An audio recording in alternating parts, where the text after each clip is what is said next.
Hi, everyone. Welcome to our clubs info session today. We're going to be going over some of the most common questions we get from really any students about clubs on the U of T St. George campus. Some of the things we'll be talking about today are how to get involved with clubs, what is a club, what types of opportunities there are for folks who are involved with clubs, and then just generally how to get involved in these types of things. So before we jump in, we're going to do some quick intros.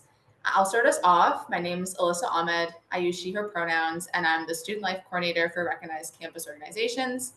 So what that means is that I get to work with all the wonderful clubs on campus to do a lot of programming for them. So I do things like workshops, conferences and retreats. I help out with funding initiatives, awards, all the fun things that touch on clubs. And so I'm super excited to chat about this today. And I'll pass it off to Ryan. Hi, everybody. My name is Ryan Kavanagh. I use he, him pronouns, and I'm the student life officer for recognized campus organizations. So Alyssa and I kind of work in tandem to support clubs on campus. I do the more administrative side of support. So for people who are looking to start a club or renew their club, update their info, make sure that people kind of have access to the information about their club. I do more of like that side support. And I feel very, very lucky to get to support student clubs on campus. And I will pass it off to Afsana. Hi, everyone. My name is Afsana. I use she, they pronouns, and I'm the campus organizations intern. This summer, I have the privilege and the pleasure of getting to work with both Ryan and Alyssa to support clubs on campus. I've been an active member of clubs throughout my time here at U of T. So it's really nice to be on the other end supporting clubs this way.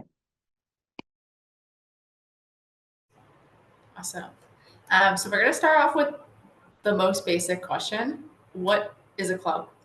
U of T in particular can be confusing. There's lots of things going on. There are things like academic societies, course unions. We in particular work more with recognized campus organizations.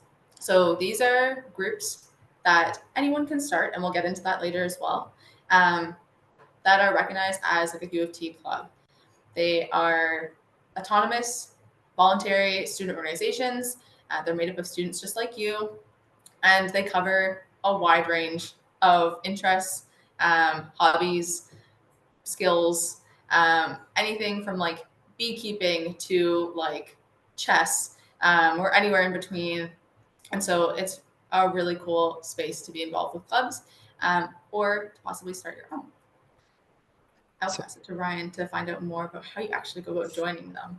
a definite common question we get is, how do I join a club? Um, and as Alyssa alluded to, we have many, many clubs on campus. So probably the first step is asking yourself, what am I interested in? What could I see myself spending my extracurricular time doing? Um, Really, it is like, if you're interested in doing something, there's probably a club for it already. And if there's not, you can start one, but I'll touch on that. Um, Generally, if you're looking to join a club on campus, all of our recognized clubs are on the student organization portal. It's kind of the hub for clubs, if you will. It's where you can kind of find a list of all recognized clubs. You can search with like keywords. If you're interested, as Alyssa said, in like chess, you can look up chess, or dance. If you're interested in dance, we have like a ton of different dance clubs, and it will pull up all the dance clubs on campus. You can also come visit us in 21 Sussex. We're on the 5th floor, room 516 is the club's help desk. Currently, our open hours are 1 p.m. to 4 p.m., Monday to Thursday, subject to change, but you can always find our most updated information on the Student Life website. You can also send us an email at clubs@utoronto.ca, or you can call me at 416-946-7755.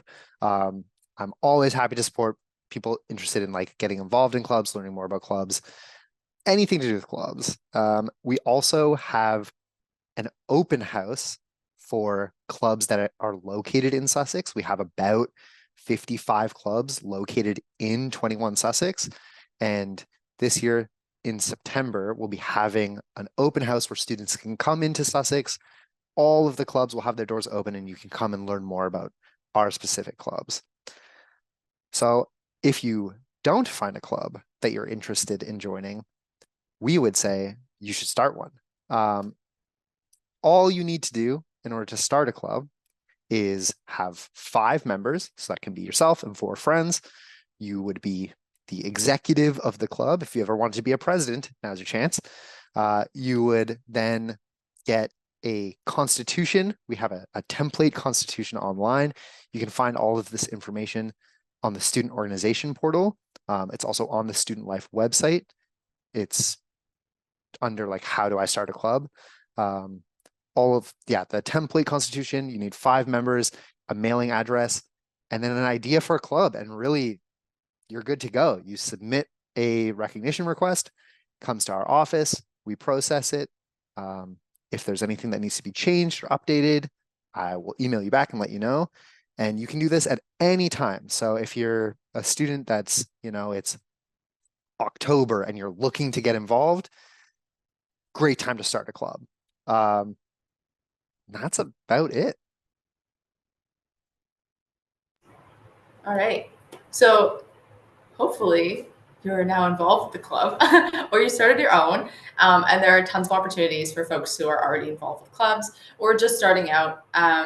So one of the main things is the Club Essential Training Program. So it's a workshop series that I deliver basically throughout the entire year. And they are workshops. They're typically an hour and a half long. Some of them are virtual and some of them are in person.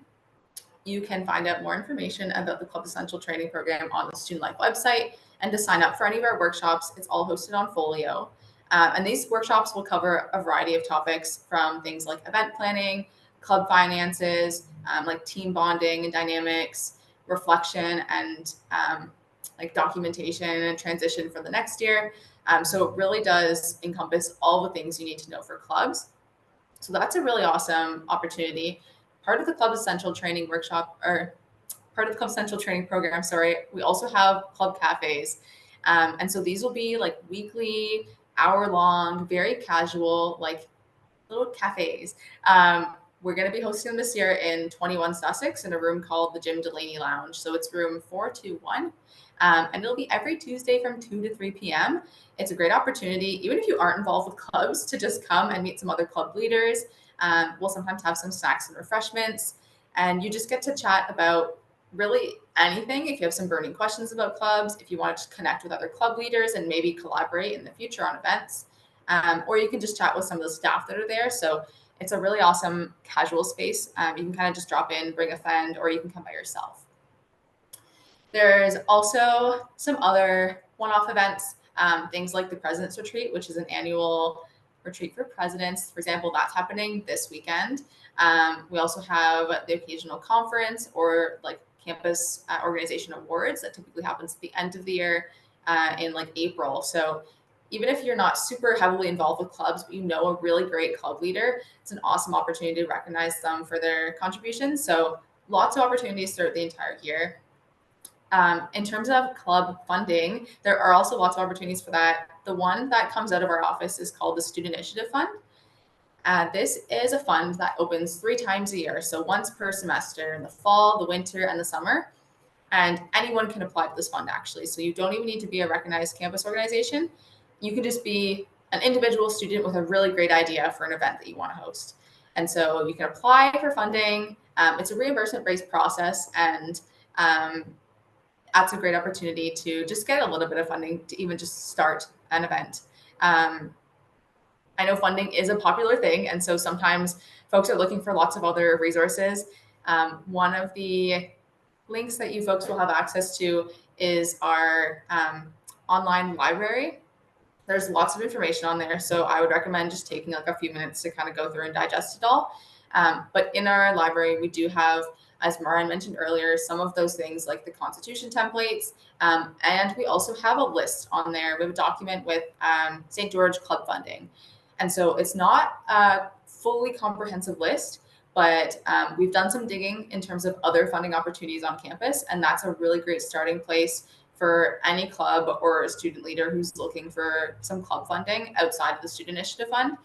There's a great list on there with some timeframes, and just like contacts for other funding. And then the very last thing I wanted to mention, or just talk about a little bit more, is the open house that Ryan mentioned before. As I said, it's an annual event. This year it's going to happen on September 26th. It's a Thursday. It's going to be from 4 to 7 p.m. And it's just in 21 Sussex. So you can even just stop by with some friends. It's very casual, kind of drop in, drop out. We'll have some great snacks, hopefully some like popcorn and cotton candy stuff. There'll be like a bingo where it will encourage you to kind of explore the space. You get to meet all the clubs that are in the space. They'll typically host their own like mini events in their room. So in the past, we've had some types of trivia. We've had some free food from some different like cultural clubs. We've had like succulent pot painting. So all sorts of fun things. You get to meet a lot of the other staff in our office, some work study students. There's all sorts of opportunities and people that will be mingling about in the building. So totally recommend coming to that and bringing like whoever you want. It's open to the entire U of T community. So if you have a really great prof that you want to bring, you can also do that. So I hope to see everyone there. But that's kind of it for me. I'll pass it off to Afsana. I want to echo what Alyssa said about open house. It's a great opportunity to really get into like the mindset of what clubs that you might want to join, and like what communities you might want to be a part of. But with that said, I know there's like a lot of great clubs and a lot of great work that's happening by students on this campus. So when you're coming in your first year, you might be thinking, okay, I want to join like 5, 6, 7 different clubs, but we would really recommend that you try to stick to joining one club, maximum maybe 2. As you start your university journey off, there's going to be a lot of learning, especially in what your capacity is with lectures and tutorials and labs and exams and assessments, as well as if you have a part-time job on the side, or just like getting accustomed to being a student and, being accustomed to this campus and getting oriented. So being part of a club is a bit of a commitment. So try to limit it to 1 and prioritize with scheduling and talking to your team members if you are part of a club, so you can be fully present and really contribute the way you want to and meaningfully. And say you do join multiple clubs and you realize, okay, maybe this club is not so much for me anymore, and you don't want to be a part of the club, or you are part of a club that you're not really enjoying. What should you do? We would really recommend talking to your team members and trying to work out some of the kinks and working out what you do like, what you don't like, see if there's different ways that you can support the club and in a way that really speaks to your strengths. And if that's a no-go and you are really unable to prioritize the club and in general just not feeling it, the best way forward is to always just talk to your club members and let them know, like, what, this is a bit beyond my capacity, and I think there's other things that I'm more passionate about. And they're also students, so totally understand where you're coming from, and they'll be super supportive.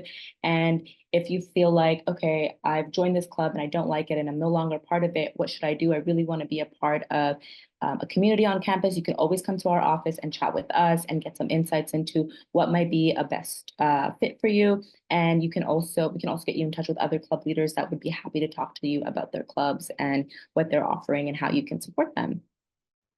That's it for me. I'm just gonna throw also a Yeah. couple of kind of key resources for student clubs. Like, people might be asking, why should I get recognized, right? Like, why can't me and my 5 friends just hang out on campus and do what, we would be doing as a club? Some kind of key things that are benefits of being recognized on campus: you can apply for like a web space and an email. So if you want a kind of like official U of T email, you can apply for that. You also can use the U of T name in your club. So again, kind of being that more like officially recognized by U of T. You can apply for space, as we've mentioned, at 21 Sussex. How these clubs have kind of gotten the space for open house is through this kind of application process that's only open to recognized clubs. And just as Alyssa mentioned, like funding and other opportunities for clubs are kind of like big draws to being recognized. And that's kind of our general overview of clubs on campus. We are always happy to talk to people who have questions about clubs. We eat, sleep, and breathe clubs. It's something we're very, very happy to be supporting with. So if you have questions, please feel free, stop by Sussex, email us, call us. Yeah, happy to chat.